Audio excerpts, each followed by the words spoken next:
আসসালামু আলাইকুম বন্ধুরা, কেমন আছেন সবাই? আজকে আমি আপনাদের 2008 সালে মুক্তি পাওয়া ডিজনি পিকচারের এক অসাধারণ সুপার সাইফাই অ্যানিমেটেড মুভি ওয়ালির গল্প শোনাবো। ভাবুন তো, এমন এক পৃথিবী যেটা আর মানুষের বসবাসের উপযোগী থাকে না, তাই মানুষ পৃথিবী ছেড়ে মহাকাশে চলে যায়। আর সেই সময় মানুষের সব দায়িত্ব নিয়ে নেয় রোবটেরা। আর ওয়ালি নামের একটি ছোট রোবট একদিন আবার মানুষদের এই পৃথিবীতে ফিরিয়ে আনে। এই পুরো মুভিটা আমাদের বর্তমান বিশ্বের জন্য খুবই গুরুত্বপূর্ণ একটা মেসেজ দিয়ে যায়, যা এর গল্পটা না দেখলে বা না শুনলে বোঝাটা কঠিন। তো চলুন দেরি না করে শুরু করা যাক ওয়ালি মুভির এক্সপ্লেনেশন। গল্পের শুরুতে আমাদের দেখানো হয় মানুষের ভবিষ্যতের পৃথিবী, প্রায় 2700 সালের পরের এক ভয়ঙ্কর পৃথিবীর দৃশ্য। এই পৃথিবীতে আর সবুজ নেই, চারিদিকে শুধু ধূসর বালুময় মরুভূমি। এক সময় যেসব শহর মানুষের কোলাহলে ভরা ছিল, সেগুলো এখন ভাঙা বিল্ডিং আর আবর্জনার উঁচু উঁচু স্তূপে পরিণত হয়েছে। এই পৃথিবীতে নেই কোনো মানুষ, নেই কোনো প্রাণের চিহ্ন, শুধুই নীরবতা। এই নীরব পৃথিবীতে নিরলসভাবে কাজ করতে দেখা যায় একটি ছোট্ট রোবটকে, যার নাম ছিল ওয়ালি।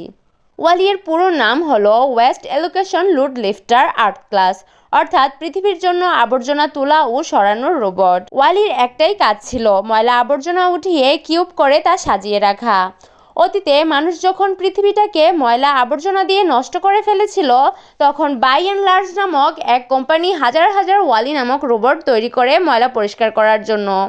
কিন্তু পরবর্তীতে তাদের মিশন ফেল হয়ে যায়, আর পৃথিবীও মানুষের বসবাসের উপযোগী থাকে না।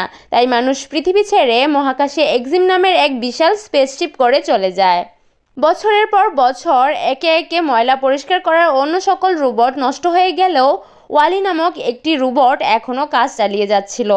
দিন যায়, মাস যায়, বছরের পর বছর এই পৃথিবীর ময়লা পরিষ্কার করার কাজ করে যাচ্ছিল। কিন্তু মজার বিষয় ছিল, ওয়ালি কিন্তু অন্য সকল রোবটের মতো নয়, তার নিজের বুদ্ধিমত্তা ছিল। আমরা দেখতে পাই ওয়ালি তার নিজের শরীরের নষ্ট হওয়া যন্ত্রাংশ পাল্টিয়ে আবার নতুন করে লাগাতে পারে। সে ময়লা পরিষ্কার করার সময় তার পছন্দের কিছু জিনিস নিজের কাছে রেখে দেয়, যেমন লাইটার, ক্যাসেট, চামচ ইত্যাদি। আমরা এখানে ছোট্ট একটি তেলাপোকা দেখতে পাই, যেটাই ছিল ওয়ালির একমাত্র বন্ধু। ওয়ালি সারাদিন তার কাজ শেষ করে নিজের ঘরে ফিরে যায়। ওয়ালি একটা গাড়ির কন্টেনারে থাকতো, সেখানে সে তার কুড়িয়ে আনা জিনিসগুলো সাজিয়ে রেখে দেয়। তখনই সেখানে বালুর বিশাল এক ঝড় আসলে ওয়ালি তাড়াতাড়ি করে তার কন্টেনারের দরজাটি বন্ধ করে দেয় এবং তার সাথে থাকা সেই তেলাপোকাটিকে খেতে দেয় এবং নিজের পছন্দের একটি ভিডিও গান চালিয়ে সেখানেই চুপচাপ ঘুমিয়ে পড়ে। আসলে একাকিত্ব এমন একটা জিনিস যা রোবটের মনেও দাগ কেটে দিয়েছিল। ওয়ালি রোবট হয়েও এখন অনুভব করতে পারছে সে ভীষণ একা। তার পছন্দের ভিডিও গানটিতে ছেলে মেয়ে একসাথে নাচতে দেখলে সে নিজেকে ভীষণ একা মনে করে।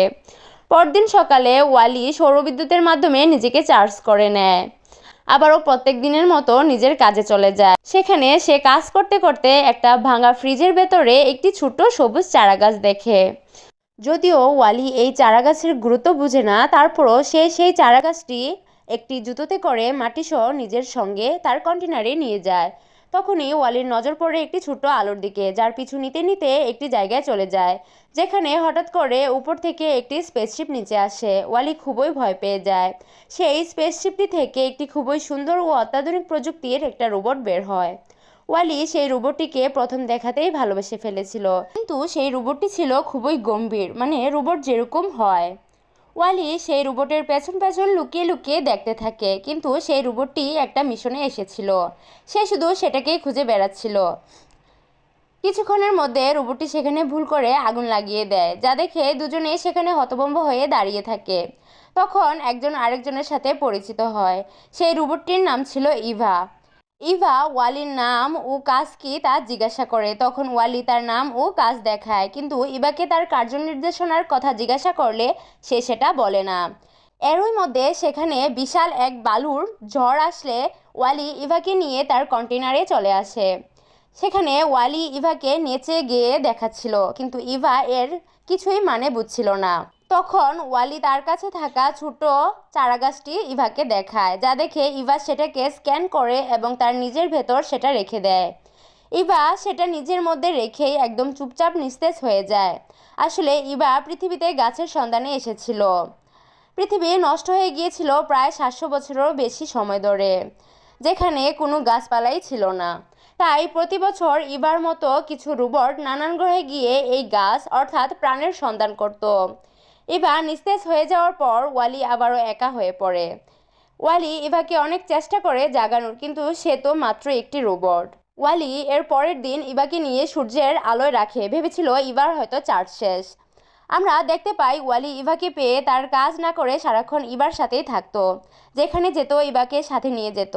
এভাবে 2 দিন পার হওয়ার পর আবারও মহাকাশ থেকে একটি স্পেসশিপ নামে এবং ইভাকে সেই স্পেসশিপ করে নিয়ে যেতে থাকে, যা ওয়ালি দেখতে পেয়ে ইভার পেছন পেছন সেই স্পেসশিপটিতেই উঠে পড়ে। স্পেসশিপটি খুব দ্রুত গতিতে মহাকাশে যেতে থাকে। আমরা দেখতে পাই মানুষ তার আরাম ও সুবিধার জন্য পৃথিবীকে তো নষ্ট করেছে, এমনকি মহাকাশকেও ছাড় দেয়নি। এটা কিনা নানা রকম স্যাটেলাইট দিয়ে পরিপূর্ণ ছিল। এই স্পেসশিপটি সেই এক্সিম নামের বড় স্পেসশিপ, যেটা কিনা প্রায় 700 বছরের পূর্বে মানুষদের নিয়ে মহাকাশে চলে গিয়েছিল, সেটাতে ঢুকে যায়। মহাকাশে মানুষেরা সেই এক্সিম নামের স্পেসশিপটিতেই 700 বছর ধরে বসবাস করছিল। সেই এক্সিম নামের স্পেসশিপটিতে ছিল মানুষদের জন্য অনেক সুযোগ সুবিধা। সেই স্পেসশিপটা পুরোপুরি রোবটদের দ্বারা নিয়ন্ত্রিত ছিল। ইভাকে তখন কিছু রোবট একটি ট্রেতে করে কোথাও একটা নিয়ে যাচ্ছিল। ওয়ালি এবার পেছন পেছন যেতে শুরু করে। তখন আমরা পরিচিত হই মু নামের একটি রোবটের সাথে, যে কিনা ভিনগ্রহের ময়লা বা কোনো বস্তু পেলে তা ডিটেক্ট করতে পারত এবং তা পরিষ্কার করে আবার আগের মতো করে দিত। এক্সিমে হাজারো রোবট মানুষের আরাম আয়েশের জন্য নিয়োজিত ছিল।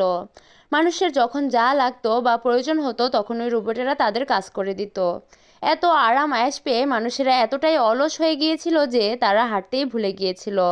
মানুষেরা সেখানে ফ্লাইং সিটে করে আসা যাওয়া করত। তারা পাশাপাশি দুজন একসাথে কথা বললেও কেউ কারোর দিকে না তাকিয়ে বরং সামনে থাকা স্ক্রিনে তাকিয়ে একে অপরের সাথে কথা বলতো। তারা সেখানে ফাস্টফুড এবং প্রিজার্ভ করা ফুড খেতে খেতে খুবই মোটা হয়ে গিয়েছিল। সেখানে ভুলবশত জ্যাক নামের একজন তার ফ্লাইং সিট থেকে পড়ে গেলে সে কোনো রোবটের সাহায্য ছাড়া সেই ফ্লাইং সিটে উঠতে পারছিল না।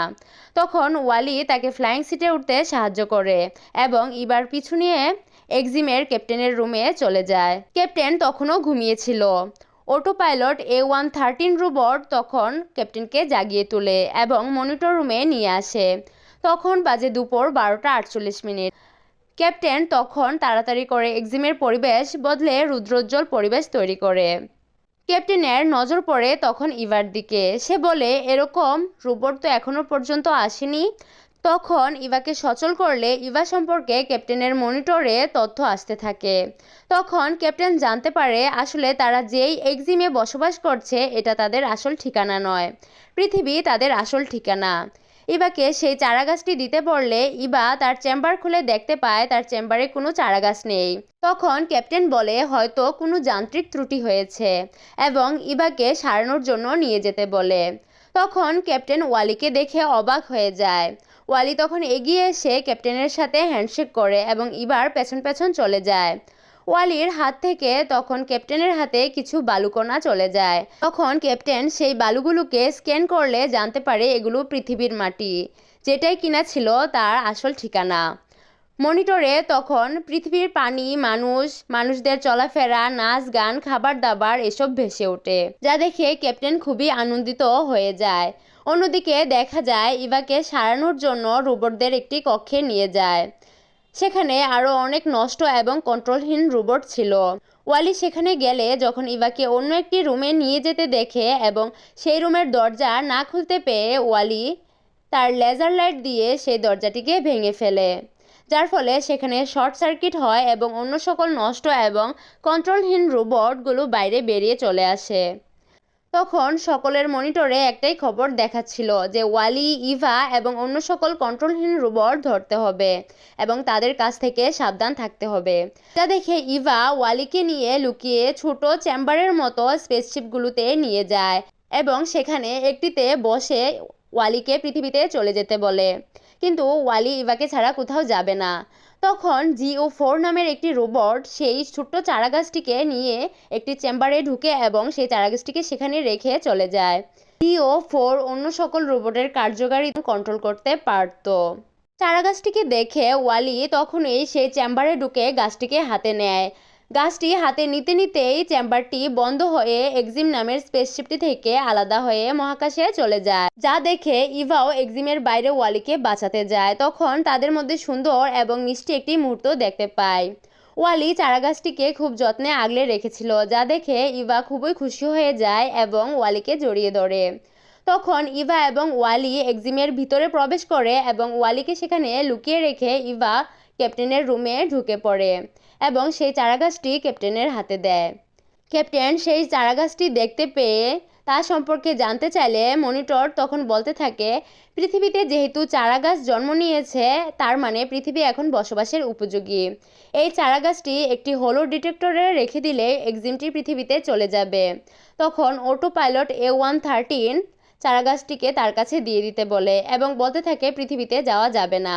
ক্যাপ্টেন এর কারণ জানতে চাইলে অটো পাইলট একটা ভিডিও চালু করে, যেখানে বাই এন্ড লার্জ নামক কোম্পানি বলছিল পৃথিবী এখন বসবাসের উপযোগী নয়, আমাদের মিশন ফেল হয়ে গেছে, তাই পৃথিবীতে কখনোই ফিরে যাওয়া যাবে না। ক্যাপ্টেন তখন বলে, এটা তো 700 বছর আগের ভিডিও, এখন পৃথিবী আবারও ঠিক হয়ে গেছে, আর এই চারাগাছটি নিজেই তার প্রমাণ। তখন ইভার মেমোরি ব্যাংকে পৃথিবীর চিত্র দেখে ক্যাপ্টেন খুবই অবাক হয়ে যায়। পৃথিবী একেবারে ভালুময় এবং ময়লা দিয়ে পরিপূর্ণ। তখন ক্যাপ্টেন বুঝতে পারে মানুষ তাদের আরামের জন্য পৃথিবীকে ধ্বংস করে দিয়েছে এবং বলতে থাকে আমাদেরকে পৃথিবীতে ফিরে যেতেই হবে, কারণ আমাদের জীবন এটা নয়। ইভাও তার মেমোরিতে দেখতে পায় সে যখন নিস্তেজ হয়ে গিয়েছিল, ওয়ালি তাকে কিভাবে যত্ন করেছিল এবং তার খেয়াল রেখেছিল, যা দেখে ইভারও অনুভূতি জন্মায়। তখন অটো পাইলট A113 ক্যাপ্টেনের সাথে গাদ্দারি করে, চারাগাছটিকে ছুঁড়ে ফেলে দেয় এবং GO4কে ইনস্ট্রাকশন দেয় ইভাকে যেন ডিঅ্যাক্টিভেট করে দেয়। তখন ওয়ালি সে চারাগাছটিকে বাঁচিয়ে নিয়ে আসে, যা দেখে অটো পাইলট ও GO4 মিলে ওয়ালিকে একেবারে নষ্ট করে এবং ইভাকে ডিঅ্যাক্টিভেট করে ময়লাতে ফেলে দেয়। ক্যাপ্টেনকেও তার রুমে বন্দি করে রাখে। ময়লাতে রোবট মাউসের চাপ লেগে ইভা আবার অ্যাক্টিভেট হয়ে যায়, কিন্তু তখনই দেখতে পাই সেখানে ময়লা পরিষ্কার করার কিছু বড় বড় মেশিন ওয়ালি এবং ইভাকে ময়লার সাথে চেপে মহাকাশে ছুঁড়ে ফেলে দিতে নেয়। তখন মু নামের রোবটের কারণে এ যাত্রায় তারা বেঁচে যায়। ওয়ালির অবস্থা খুবই শোচনীয় ছিল, কিন্তু তারপরেও ওয়ালি সেই চারাগাছটিকে খুব যত্নে আগলে রাখছিল, কারণ সে ইতিমধ্যেই বুঝে গিয়েছিল যে এই চারাগাছটি কতটা গুরুত্বপূর্ণ। তখন ওয়ালি এবং ইভা সেই চারাগাছটিকে নিয়ে এক্সিমের ভিতরে যায়, যা ক্যাপ্টেন তার রুমে বসে দেখছিল। ক্যাপ্টেন তখন ওয়ালি এবং ইভাকে কমান্ড করে যে চারাগাছটিকে যেন অতি শীঘ্রই হলো ডিটেক্টরে রেখে দেয়। ক্যাপ্টেন তখন বুদ্ধি করে স্ক্রিনে থাকা চারাগাছটিকে নিজের হাতে দেখিয়ে অটো পাইলটকে বোকা বানায় এবং নিজের রুমে নিয়ে আসে এবং বুদ্ধি করে হলো ডিটেক্টরের সুইচ অন করে দেয়। এখন আমরা অটো পাইলট এবং ক্যাপ্টেনের সাথে একটি হাঁটাহাঁটি লড়াই দেখতে পাই। এদিকে ওয়ালি এবং ইভাকে অন্য সকল নষ্ট কন্ট্রোলহীন রোবটগুলো সাহায্য করছিল। তখন সেখানকার সকল মানুষেরাও এক্সিমের ঘটে যাওয়া ঘটনা টের পায় এবং ওয়ালি এবং ইভাকে সাহায্য করে। এদিকে অটো পাইলট ক্যাপ্টেনকে ফেলে দেয় এবং সেই হলো ডিটেক্টরের সুইচ আবার অফ করে দেয়। হলো ডিটেক্টরটি বন্ধ হয়ে যাচ্ছিল, কিন্তু ওয়ালি তার সর্বশক্তি দিয়ে সেই হলো ডিটেক্টরটি বন্ধ হতে দেয়নি, যা দেখে ক্যাপ্টেনও সাহস করে এবং হাঁটতে শুরু করে। GO4কে এক লাথি দিয়ে ফেলে দেয় এবং অটো পাইলটের সুইচ অফ করে চিরতরে বন্ধ করে দেয়। গাছটি হলো ডিটেক্টরে দিতেই 5 সেকেন্ডের মধ্যেই এক্সিম পৃথিবীতে চলে আসে। মানুষেরা তখন দেখাদেখি হাঁটতে শিখে গিয়েছিল। এদিকে ইভা ওয়ালিকে নিয়ে তার কন্টেনারে ফিরে আসে এবং তার সব যন্ত্রাংশ বদলে আবার নতুন করে তা ফিক্স করে, কিন্তু দেখা যায় নতুন মেমোরি নতুন সব কিছু লাগানোর পর ওয়ালি আর ইভাকে চিনতে পারছিল না, সে তার কাজে চলে যাচ্ছিল। তখন ইভা ওয়ালিকে সব কিছু মনে করানোর চেষ্টা করে এবং অবশেষে ওয়ালির হাত ধরলে ওয়ালির আবার সব কিছু মনে পড়ে যায়। সবশেষে আমরা দেখতে পাই মানুষেরা এখন আবারও চাষবাস করছে, রোবটের সাহায্যে কুয়া তৈরি করছে, কল তৈরি করছে, আরও ইত্যাদি। আর এভাবেই এই সুন্দর গল্পটি শেষ হয়ে যায়। এই গল্পটি আমাদের শেখায় মানুষ যতই প্রযুক্তির উপর নির্ভরশীল হোক, প্রকৃতির গুরুত্ব কখনোই ভুলে গেলে চলবে না। ভালোবাসা, সাহস আর দায়িত্ববোধ থাকলে পৃথিবীকে আবার নতুন করে গড়ে তোলা সম্ভব। আর সত্যিকারের পরিবর্তন শুরু হয় ছোট্ট একটি উদ্যোগ থেকেই, যেমন এই গল্পে একটি ছোট চারাগাছ থেকে। তো বন্ধুরা, এটাই ছিল আজকের ওয়ালি মুভির এক্সপ্লেনেশন। ভিডিওটি ভালো লেগে থাকলে একটা লাইক, কমেন্ট এবং আমার চ্যানেলটি সাবস্ক্রাইব করতে ভুলবেন না। আজকের মতো এখানেই বিদায় নিচ্ছি। ইনশাল্লাহ দেখা হবে আবারও অন্য কোনো ভিডিওতে।